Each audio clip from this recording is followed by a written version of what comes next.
boys and girls, and all of God's children. Welcome to the Church School Neighborhood. I'm Sister Angie Spears, the excited South District Church School Superintendent.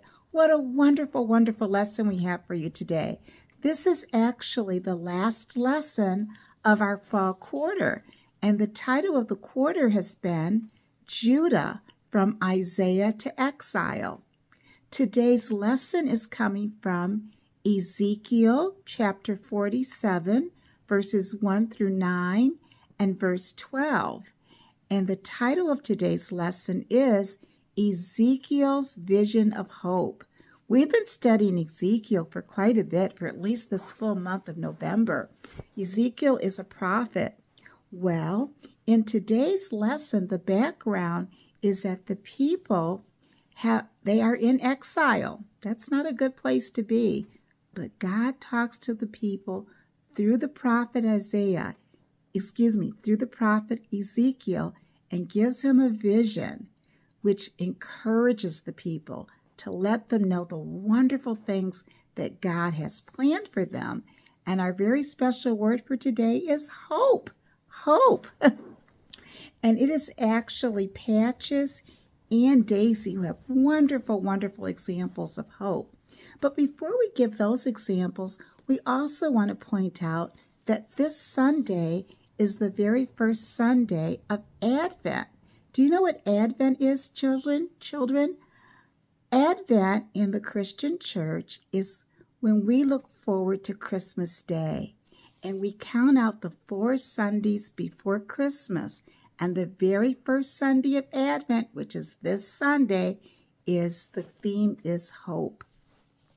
Again, it is both Patches and Daisy who have very good examples of hope, especially as it applies to today's lesson, where God is encouraging the people by giving a vision that lets them know how richly they are going to be blessed.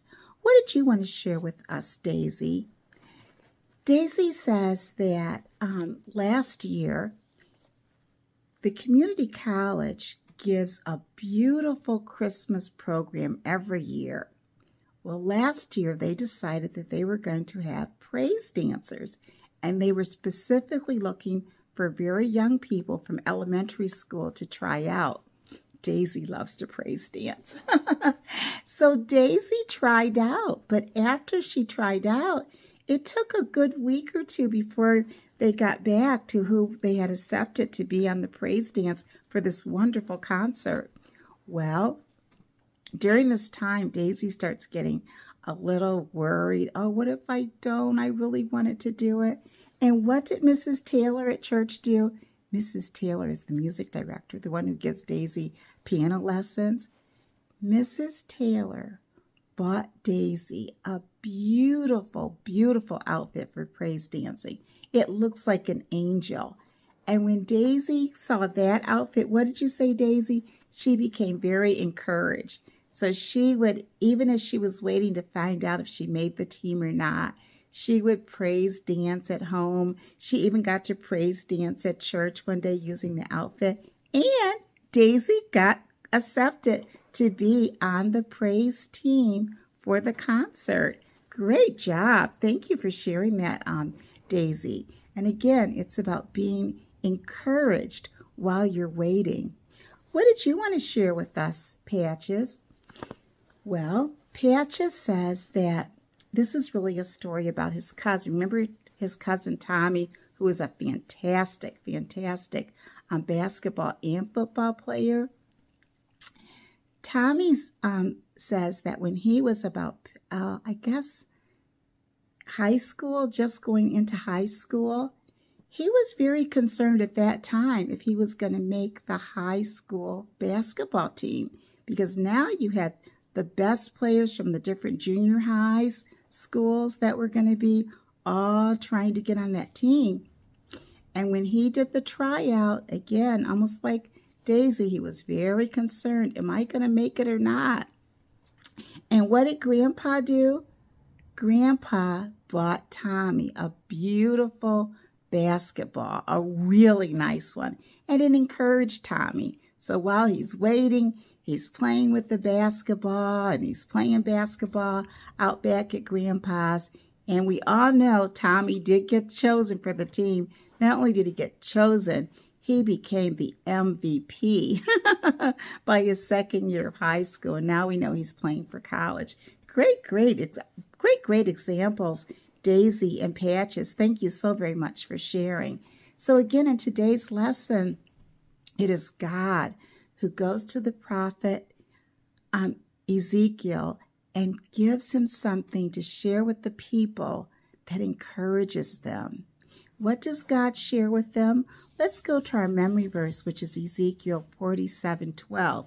I'm going to read the entire memory verse, and then we're going to pick just the last part that we want to memorize. On the banks on both sides of the river, there will grow all kinds of trees for food. Their leaves will not wither, nor their fruit fail, but they will bear fresh fruit every month, because the water for them flows from the sanctuary. Their fruit will be for food, and their leaves for healing. And this is Ezekiel chapter 47, verse 12. And God is showing them this beautiful area where the water is flowing, and because of the water flowing, the trees are growing all types of fruit, and the fruit will be for food and the leaves for healing. So this certainly encourages them, especially when it's God who says, this is what's going to happen. Let's see if we can, let's take that very last part and we'll make that our memory verse. Their fruit will be for food and their leaves for healing.